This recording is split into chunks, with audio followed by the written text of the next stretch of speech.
Tyrant rulers like Caligula and Genghis Khan are well known all across the world. People that laid waste to their own nations and others for the sake of their vanity or their cruelty.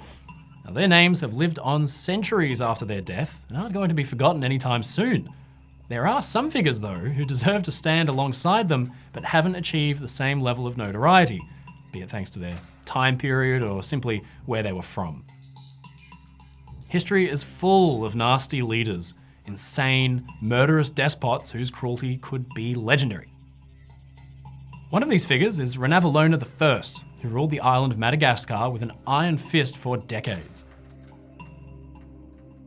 Earning the moniker of the Mad Queen, her rule would see the island's people oppressed and brutalised to the point that Madagascar's population halved during her nearly 33-year reign. Hello time travellers, I'm your friend Mike Brady, and this is the story of Ranavalona I, the Mad Queen of Madagascar.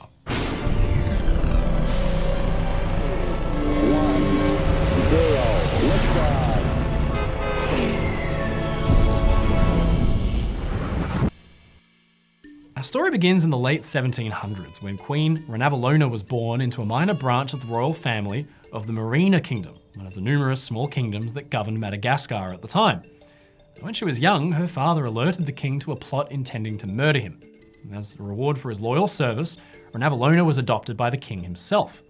She was raised as a royal princess betrothed to the king's favourite son, Prince Radama. But unfortunately for the young Ranavalona, her new father maintained a large harem. The result was a lot of competition. She would be vying with the king's other children for survival. It was a hostile environment, to say the least, more reminiscent of modern-day historical fiction. Each of the children was trying in their own way to seize the throne upon the king's death, and they got creative and brutal.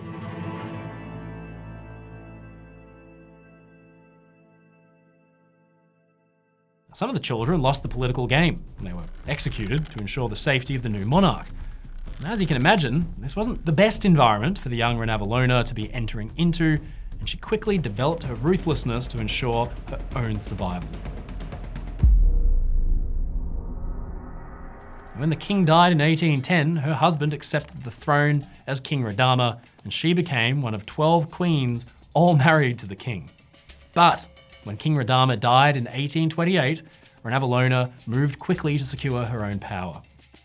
She knew that the new king would likely kill her to ensure there would be no threats from the other branches of the family.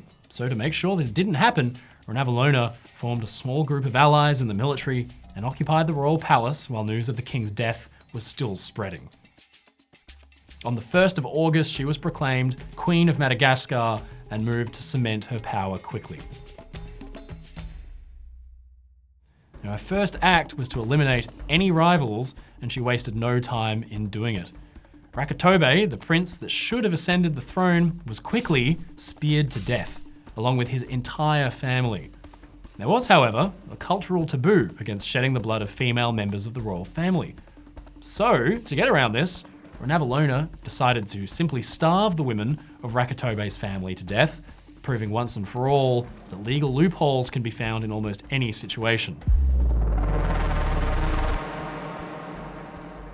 Now, it set an appropriately grisly beginning to Ranavalona's reign.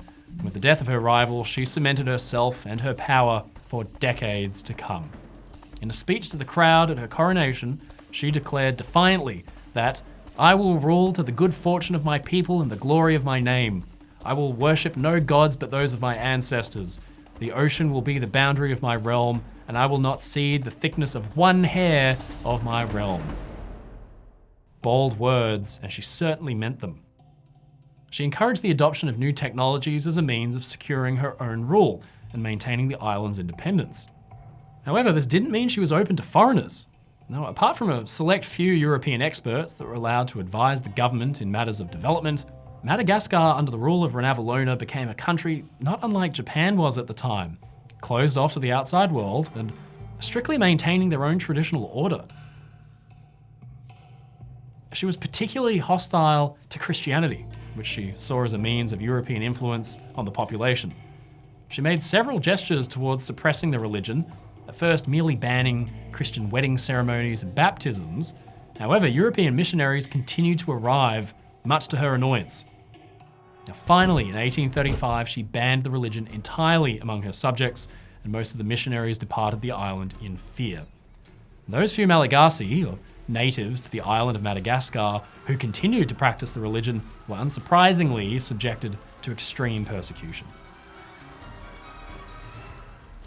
Thousands were forced into hard labour, or had their property seized by the state, but the repercussions soon got bloody. On one violent occasion, Christians were publicly executed just outside the royal palace. They were dangled over a cliff and left to drop when the support ropes were cut. And some others were even burnt alive at the stake.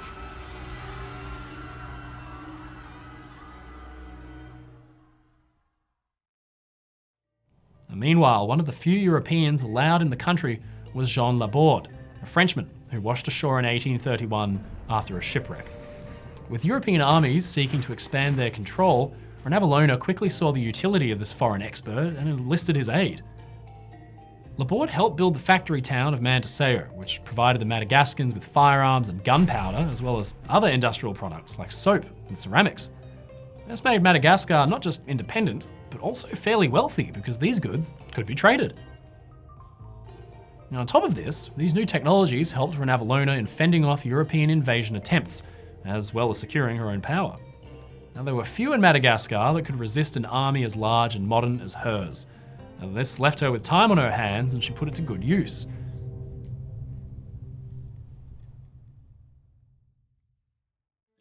In 1845, Ranavalona wished to enjoy one of the traditional pastimes of the royal family and embarked on a great buffalo hunt.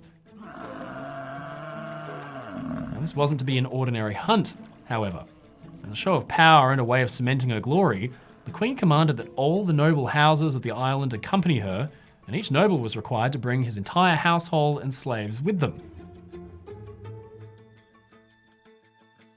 The total number of people joining this expedition ended up being over 50,000.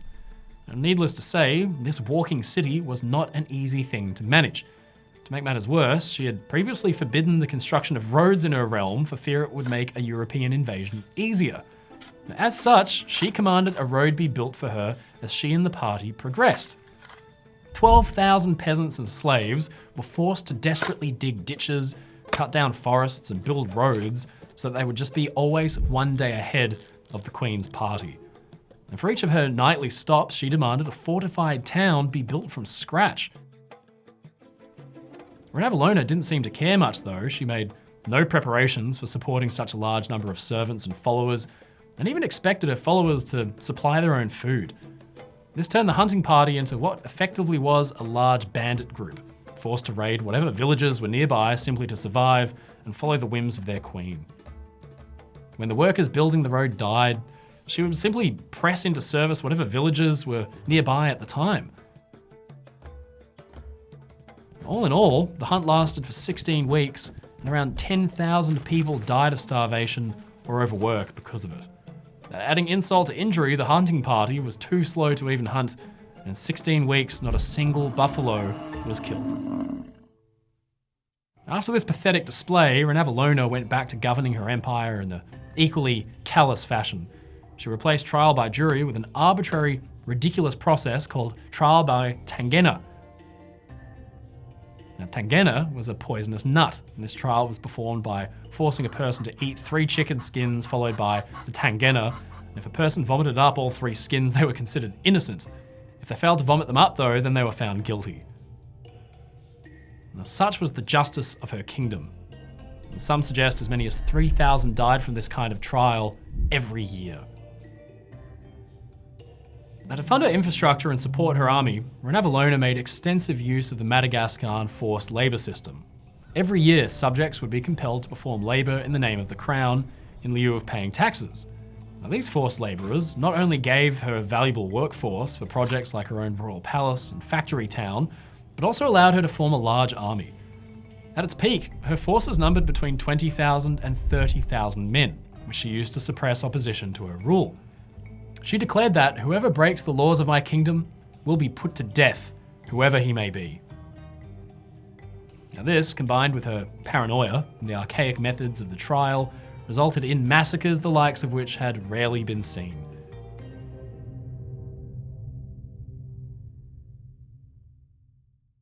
Some estimates put Madagascar's population as halving between 1828, when she took the throne, and 1861, when she finally died. After her death, her son would take the throne as King Radama II, ruling for only 2 years before he was assassinated. Now, in that time, he had undone many of his mother's policies, once again allowing European influence into the country. But ironically, this would eventually result in Madagascar becoming a French protectorate and losing its independence. Renavallona's achievement of having kept Madagascar secure from the outside influence was undone immediately upon her death. The lasting legacy of the Queen is little more than that of a tyrannical and oppressive ruler that brought misery to the island in the name of her glory. One of the few Europeans that were allowed on Madagascar recalled two of history's greatest tyrants when he described Renavallona as having had the appetites of a Messalina and the temperament of a Caligula. There is no doubt that Renavallona's reign saw massive oppression all over Madagascar, and that she ruled with a paranoid iron fist. Her policies resulted in huge numbers of deaths. But interestingly though, much of what is known about her comes from accounts recorded by her enemies, the Christian missionaries. Stories of her atrocities were potentially exaggerated by European scholars who needed to discredit her rule in order to cement their own power on the island. All of this leaves the Mad Queen with a complicated legacy. She was a cunning ruler that kept her kingdom strong and independent through her rule, but she also acted as a ruthless tyrant that cemented her power through brutality and massacres. For this Mad Queen's ambitions, tens of thousands died, a body count which certainly has cemented her as one of history's great, forgotten despots. Hello time travelers, thank you so much for watching this video. If you enjoyed it, leave a comment below and don't forget to subscribe to the channel. Until next time, remember, history doesn't repeat, but it certainly echoes.